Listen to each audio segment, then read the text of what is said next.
Assalamualaikum, salam sejahtera. Terima kasih kerana telah memilih channel ini. Jangan lupa tekan butang like, komen, subscribe dan share untuk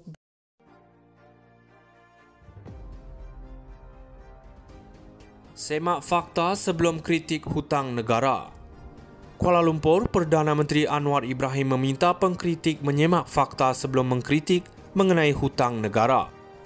Anwar berkata negara terpaksa meminjam wang setiap tahun untuk membayar hutang sebelum ini, termasuk berkaitan 1 MDB.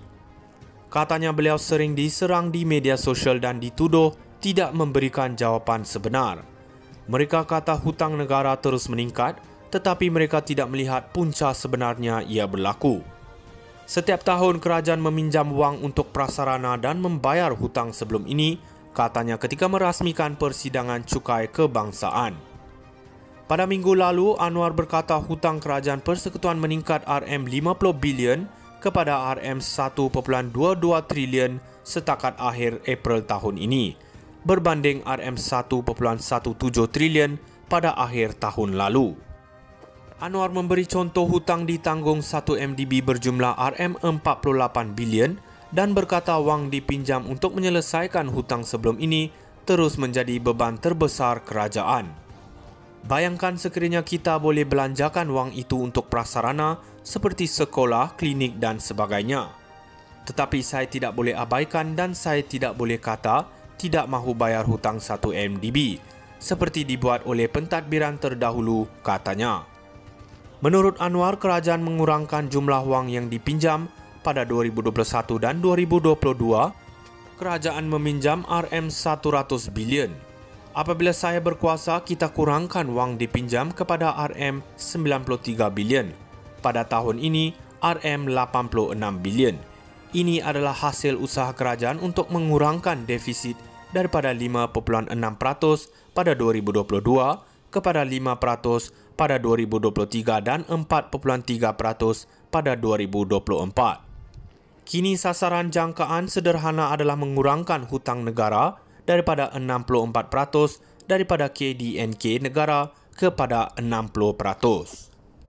Semak fakta sebelum kritik hutang negara.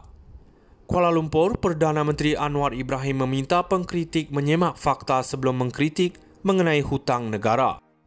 Anwar berkata negara terpaksa meminjam wang setiap tahun untuk membayar hutang sebelum ini, termasuk berkaitan 1 MDB. Katanya beliau sering diserang di media sosial dan dituduh tidak memberikan jawapan sebenar. Mereka kata hutang negara terus meningkat, tetapi mereka tidak melihat punca sebenarnya ia berlaku. Setiap tahun kerajaan meminjam wang untuk prasarana dan membayar hutang sebelum ini, katanya ketika merasmikan persidangan cukai kebangsaan. Pada minggu lalu, Anwar berkata hutang kerajaan persekutuan meningkat RM50 bilion kepada RM1.22 trilion setakat akhir April tahun ini, berbanding RM1.17 trilion pada akhir tahun lalu. Anwar memberi contoh hutang ditanggung 1 MDB berjumlah RM48 bilion dan berkata wang dipinjam untuk menyelesaikan hutang sebelum ini terus menjadi beban terbesar kerajaan. Bayangkan sekiranya kita boleh belanjakan wang itu untuk prasarana seperti sekolah, klinik dan sebagainya. Tetapi saya tidak boleh abaikan dan saya tidak boleh kata tidak mahu bayar hutang 1 MDB seperti dibuat oleh pentadbiran terdahulu, katanya. Menurut Anwar, kerajaan mengurangkan jumlah wang yang dipinjam. Pada 2021 dan 2022, kerajaan meminjam RM100 bilion. Apabila saya berkuasa, kita kurangkan wang dipinjam kepada RM93 bilion. Pada tahun ini, RM86 bilion. Ini adalah hasil usaha kerajaan untuk mengurangkan defisit daripada 5.6% pada 2022 kepada 5% pada 2023 dan 4.3% pada 2024. Kini sasaran jangkaan sederhana adalah mengurangkan hutang negara daripada 64% daripada KDNK negara kepada 60%. Semak fakta sebelum kritik hutang negara. Kuala Lumpur, Perdana Menteri Anwar Ibrahim meminta pengkritik menyemak fakta sebelum mengkritik mengenai hutang negara. Anwar berkata negara terpaksa meminjam wang setiap tahun untuk membayar hutang sebelum ini, termasuk berkaitan 1 MDB. Katanya beliau sering diserang di media sosial dan dituduh tidak memberikan jawapan sebenar. Mereka kata hutang negara terus meningkat, tetapi mereka tidak melihat punca sebenarnya ia berlaku. Setiap tahun kerajaan meminjam wang untuk prasarana dan membayar hutang sebelum ini, katanya ketika merasmikan persidangan cukai kebangsaan.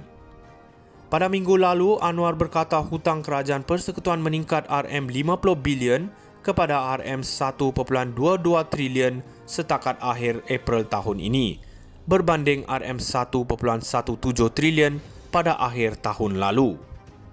Anwar memberi contoh hutang ditanggung 1 MDB berjumlah RM48 bilion dan berkata wang dipinjam untuk menyelesaikan hutang sebelum ini terus menjadi beban terbesar kerajaan. Bayangkan sekiranya kita boleh belanjakan wang itu untuk prasarana seperti sekolah, klinik dan sebagainya. Tetapi saya tidak boleh abaikan dan saya tidak boleh kata tidak mahu bayar hutang 1 MDB seperti dibuat oleh pentadbiran terdahulu, katanya. Menurut Anwar, kerajaan mengurangkan jumlah wang yang dipinjam. Pada 2021 dan 2022, kerajaan meminjam RM100 bilion. Apabila saya berkuasa, kita kurangkan wang dipinjam kepada RM93 bilion. Pada tahun ini, RM86 bilion. Ini adalah hasil usaha kerajaan untuk mengurangkan defisit daripada 5.6% pada 2022 kepada 5% pada 2023 dan 4.3% pada 2024. Kini sasaran jangkaan sederhana adalah mengurangkan hutang negara daripada 64% daripada KDNK negara kepada 60%. Semak fakta sebelum kritik hutang negara. Kuala Lumpur, Perdana Menteri Anwar Ibrahim meminta pengkritik menyemak fakta sebelum mengkritik mengenai hutang negara. Anwar berkata negara terpaksa meminjam wang setiap tahun untuk membayar hutang sebelum ini, termasuk berkaitan 1 MDB. Katanya beliau sering diserang di media sosial dan dituduh tidak memberikan jawapan sebenar. Mereka kata hutang negara terus meningkat, tetapi mereka tidak melihat punca sebenarnya ia berlaku. Setiap tahun kerajaan meminjam wang untuk prasarana dan membayar hutang sebelum ini, katanya ketika merasmikan persidangan cukai kebangsaan. Pada minggu lalu, Anwar berkata hutang kerajaan persekutuan meningkat RM50 bilion kepada RM1.22 trilion setakat akhir April tahun ini, berbanding RM1.17 trilion pada akhir tahun lalu. Anwar memberi contoh